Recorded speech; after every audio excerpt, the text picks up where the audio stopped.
My husband and I just got back from a kid-free cruise on Royal Caribbean's Mariner of the Seas from Galveston to Cozumel. Let's recap.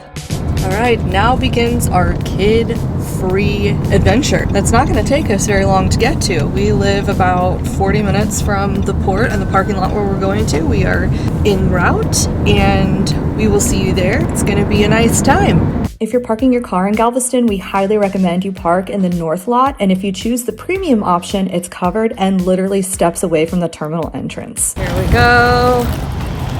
We dropped our luggage right there, like steps from our car. Super nice terminal. So easy to get in here. In the terminal, the time it took from us parking inside here past security, scanning in and everything, where you board right here, you walk on, in less than 10 minutes. It's so easy.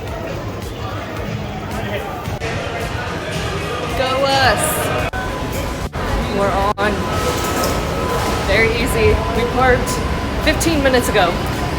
Now let's do a quick stateroom tour. We booked an ocean view balcony. It was on deck 6 and it was category 4B. We actually booked a guarantee stateroom and we were assigned our stateroom probably 2 to 3 weeks before departure. We are the type of people who really love to travel with a balcony stateroom. We just love it. We spend time out there and this room is really comfortable. You can definitely tell it is an older ship. This is not one of their newest and most exciting looking rooms, but it is clean, comfortable. The bed was actually the most comfortable bed I've slept on a Royal Caribbean ship before. They're notoriously uncomfortable. Bathroom was small like they are on other ships. I don't typically love being towards the forward on a ship, but this location was great because it was only one deck up from the promenade.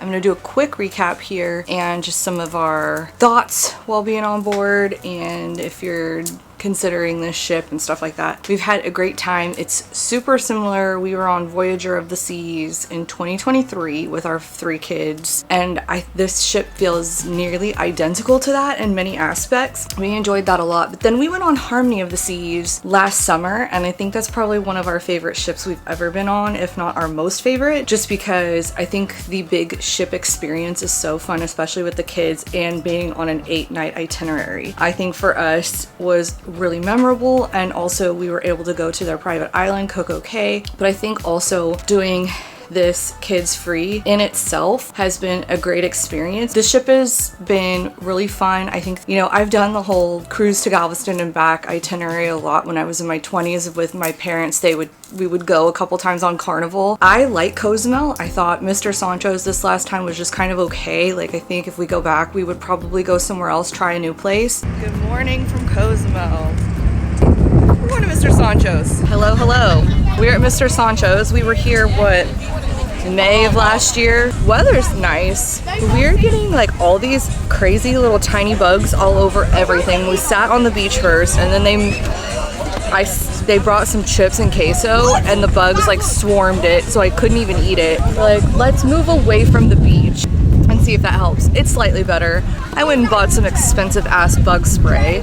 They're not biting, they're just annoying. Very different to be on a cruise without your kids. There's a lot of different things that like you end up doing that you probably wouldn't do when you had your kids with you. Socializing more, I guess, with other adults. When you're with your kids, I guess you don't really have an opportunity to like sit for a long time at like a bar or something and meet people. So I've met a couple people, and then I have a friend on board, which is really cool. My friend Alicia is also cruising on this sailing, so it's been nice to like catch up with her a few times. I haven't seen her a whole lot because she's with like a bachelorette trip, you know, no worrying about the kids club, no worrying about like what everyone wants to do at all times. But as a whole, like, we've really enjoyed ourselves. We're glad we actually got the beverage package. We were kind of teetering on it, and then we ended up enjoying it because really kind of spread the drinks out throughout the day. Like, we're not heavy alcohol drinkers, but it makes us kind of feel a little bit more relaxed on vacation, and it almost feels even more all-inclusive. I totally forgot to talk about the food, so let's talk about the food. If you've been on Royal Caribbean before, I would say this is on par with other ships that we've been on. We had great service and great food in the main dining room. Really no complaints from us here and from all the other included food options on board. Also, they have the best butter in the main dining room. I have never been able to find it, so that's unfortunate. The only other upgraded food option we tried was Jamie's Italian for lunch, and we really enjoyed that, along with the key lunch that was the Chops Grill menu.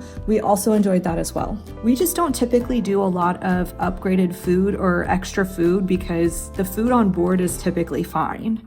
My husband and I got the key this time, which is kind of a little status tier that you can purchase. I guess that's the best way to describe it, is that you purchase this thing called the key, and it grants you a couple of extra privileges while you're on board. You get to board earlier than everyone else. I got a boarding time of 10:30, and I'm pretty sure they didn't open general boarding until 11 for everyone else. You got a Wi-Fi that was included with it. You got a special lunch when you got on board in the main dining room with the Chops Grill menu. You could drop off your carry-on luggage with them and they delivered it to your stateroom. Like, we got to our stateroom at 1 o'clock, so it was open before other guests we could get into our stateroom, and our carry-on bags were right there waiting for us, and then our luggage arrived around 3. Then also, if you were to go to any shows, so like we went to the ice show the first night, there's a special area reserved for people that have the key that you don't have to really like fight to get a seat, because I feel like a lot of times these shows get really packed, so having that special like reserved area was really nice, and it was a great area for viewing. Tomorrow, I guess I will have to update you once we disembark,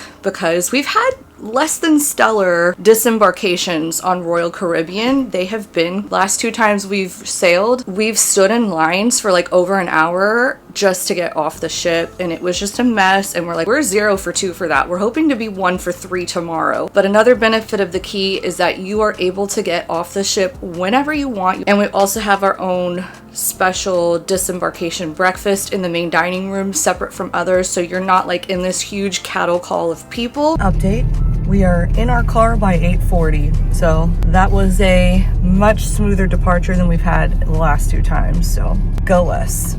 Go Mariner of the Seas, you did that right. But so far, I would say that if you're looking at the price of the Wi-Fi, like let's say you're gonna buy the Wi-Fi package and the key is maybe a few dollars more or $10 more, if they're kind of similar in price, you might as well just get the key, because you get Wi-Fi included with it plus those other perks. And that was our reason for getting it, was because it wasn't that much more than just buying the Wi-Fi package. If you don't care about the Wi-Fi, you never get the Wi-Fi, you want to just be completely off the grid, you might not feel like it's worth it. Another thing with us is like the last 2 Royal cruises we've done, the Windjammer is extremely crowded up there. It's nearly impossible to find a seat, because a lot of people, the first thing they do when they board is they go straight to the Windjammer buffet, and like we have as well. So the nice thing about the key was that we didn't feel like we were in this huge crowd of people. We got a special smaller scale lunch in the main dining room. It felt just a little bit more intimate, less crowded, more relaxed. But if you're the type of person that stuff, like you don't care about that, you probably won't think that the key is worth it. Also, to keep in mind, we're on a 4-night sailing. If we were to do another 8-night sailing, we might have to weigh the pros and cons a little bit more. And like, I don't really like to purchase the internet package for my kids. I would rather them just disconnect, and they end up having a lot more fun that way. Just some other just random things I wanted to mention if you're coming on board. You can definitely tell that this is one of their older ships, but I think it's maintained really nicely. I think that they keep it extremely clean. I don't see anything that looks like super worn down. I feel like the spa is pretty small, and there's no like relaxation room anywhere. It's like you just sit there and then they take you to a treatment room. I thought the massages that we got were great. The manager special was also a great deal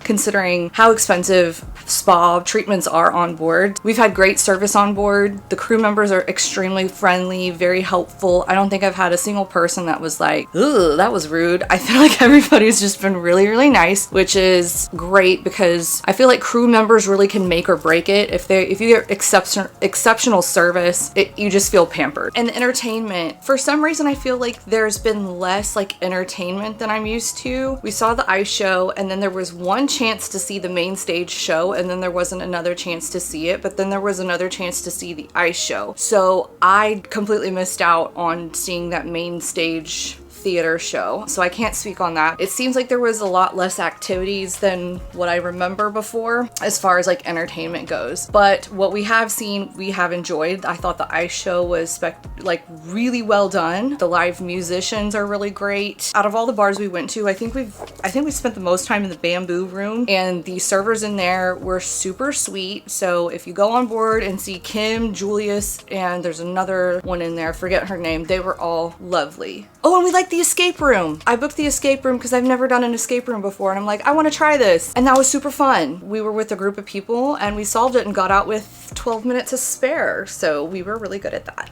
I think overall, we had a great time. I would definitely sail this ship again, for sure. We alternate between Royal Caribbean and Disney. And so we're trying to think like which itinerary we want to do next and which ship we want to do next. And I think the next one we do, we're going to bring the kids on. If you have any questions regarding anything, this is more of a casual, informal, not like a full review. Like if you want to see a full ship tour and all the details about this ship, you're better off going to another video on YouTube. There are plenty to watch, but here's just a personal vacation that has been documented and my personal thoughts that are absolutely my own, and because we are paying customers. Anyway, thanks for watching. If you found this entertaining, great. I will see you all in my next video. Bye!